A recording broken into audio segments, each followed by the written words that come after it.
So bukas mag-aayuno ang mga Muslim sa araw ng Ashura. At anong kinalaman nito sa mga children of Israel? Bakit sila mag-aayuno bilang pasasalamat sa Allah na iniligtas niya ang mga Israelites? Akala ba natin ang mga Muslim hate nila ang mga Israelites?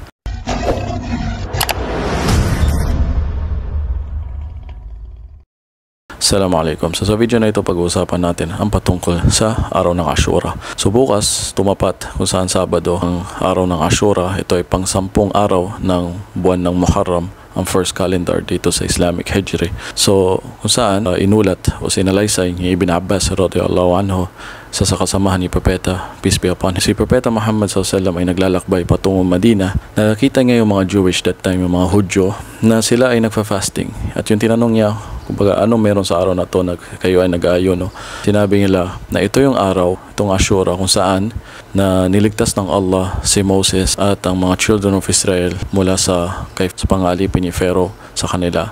Ito yung time na inilunod ang kanyang mga sundalo. So ibig sabihin, ito yung time na saan hinati ang dagat para sa kanila. So ito sa mga naunang mananampalataya ang children of Israel.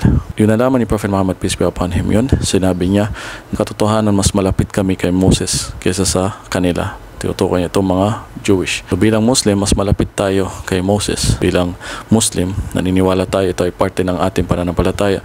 Kasama to sa 6 pillars of faith na ang isang Muslim kailangan paniwalaan niya lahat ng mga propeta simula kay Adam hanggang sa kay Prophet Muhammad, peace be upon him. Lahat sila mga 25 na binanggit ng Allah, pero mas marami pa rin sila. Andyan si Moses, si Noah, si David, si Solomon, si Jesus. Si Jesus part din yun na paniwalaan natin, sugo at propeta. Hindi ka pwede maging Muslim pag isa sa kanila tinanggihan mo. So kaya tayo nag-fasting, ipinag-utos din ni Prophet Muhammad, peace be upon him, sa mga kasamahan niya, sa mga companions, sahaba, na mag-ayuno sa araw na ito. So baka may magsabi na, copy-paste lang pala ang Islam. Kinapi ng iyong propeta dun sa mga people of the book, sa mga Kristiyano, Hudyo. Bagkus ang sinasabi ng mga historian na bago pa mabuo ang batas ng Islam dito sa Makkah, ang mga Arabo that time ay mga pagano, mga pagans, idol worship, sumasamba pa sa mga bato-bato. Ganun pa man, sila ay nagfa-fasting sa araw ng Ashura. Dahil ang iba sa kanila paniniwala na ito daw yung araw na pinatawad daw ng Allah ang ating tatay sa kanyang pagkakasala, si Adam. Ito yung araw na si Noah nag-stop ang kanyang malaking barko, ark, kung saan nawala na yung baha. Pero wala matibay na ebidensya sa story na yun, pero ang totoo, ito yung araw na kung saan niligtas ng Allah si Moses at ang mga children of Israel, mga Banu Israel, sa pangaalipin sa kanila ni Pharaoh. Ito yung araw na inilabas na siya sa Egypt.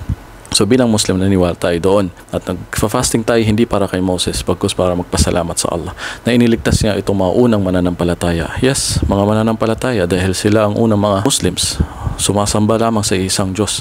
Ang relihiyon nila ay Islam, submission to the will of God. Sumasubmit sila pagsuko sa Diyos. Pero ang iba nga lang sa kanila ay pasaway. Hinawala saglit si Moses para kunin ang 10 Commandments. Sila ay gumawa ng idol worship na sumamba sa baka na ginawa na sa ginto. At ang iba pa sa kanila ay pasaway. At ang iba pa sa kanila gumawa ng sariling religion hanggat sa nabuo itong Jewish o Judaism na galing sa salitang Judea, isa sa mga tribo, anak ni Jacob. So alam ko maraming mga sip-sip dyan magsasabing, we love Israel, God bless Israel. Pero hindi naman niya alam kung sino si Israel na tinutukoy niya. Kasi kung ang tinutukoy niya ay propeta, magsasabi din ako ng amin. Yes, biyayaan siya ng Allah. Bakit? Sino ba si Israel? Si Israel ay isang propeta ng mga Muslim. Siya si propeta Jacob, na ang tatay niya si propeta Isaac. At si Isaac ay tatay niya si propeta Abraham, si Ibrahim. Alam natin si Ibrahim sa dalawang asawa niya, dalawa din ang anak niya, na kung saan ang panganay si Ismail na galing ang mga Arabo, at kung saan si Isaac pinanggalingan ng mga children of Israel. Dahil si anak niya mismo si Jacob ay may 12 na anak, na kung saan isa doon si Joseph, si Yusuf the dreamer. Si propeta Jacob, ang pangalan niya mismo ay Israel. Kaya nga yung mga anak niya tinatawag children of Israel, anak ni Israel. Kaya sila ay tribo. Sa mga kultura ng gayintong Semitic people, sa mga Arabo, ay pag marami kang anak, minsan nabubuo ka na ng isang tribo. So itong mga anak niya na mula sa iba-ibang asawa niya, nabuo siya ng isang tribo, hindi bansa, tribo po. Kaya sila yung mga unang mananampalataya, unang mga Muslims. Bilang Muslim, niniwala tayo doon na ito ay mga naunang mananampalataya, sina Joseph. Pero alam pala natin sa story niya paano naging pasaway ang mga ibang kapatid niya at nag-trader sa kanya. So, long story, at least malaman nyo na ang mga Muslim pala ay naniniwala dito. Yes, children of Israel, ilang beses sila binanggit ng Allah sa Quran, Banu Israel. Pinapaalala sa kanila yung favor, yung ginawa ng Allah, biyaya ibinigay sa kanila, pero sila ay laging nagpapasaway sa mga propeta. Hindi lang masasabing kinakapi, bagkus ang propeta Muhammad SAW lagi ginagawa yung opposite. Kaya nga ang fasting natin ay hindi isang araw lang tulad sa mga Hudyo na sa araw lang na Ashura. Pwedeng 3 days sabay sunod-sunod. Tulad ngayon Friday, dapat nakapag-fasting ka ngayon, pwedeng ngayon, tapos bukas Sabado, tapos sa Sunday. So 3 araw. Pwede naman before, pwede naman after. So hindi ka man naka-fasting ngayon, pwede din bukas lang, walang problema. Or pwede bukas at sa isang bukas din, dalawa, sunod-sunod. At iba pa yung mga sunnah sa Monday. So ito ay sunnah kung saan papatawarin ng Allah ang ating mga nakaraan na isang taong kasalanan na maliliit. So naalala ko din na kahit yung nalaman ni Propeta Muhammad peace be upon him sa mga Hudyo, pag may regla ang kanilang babae o ang kanilang asawa sa may buwan ng dalaw, ay hindi sila tumatabi o kahit kumain katabi.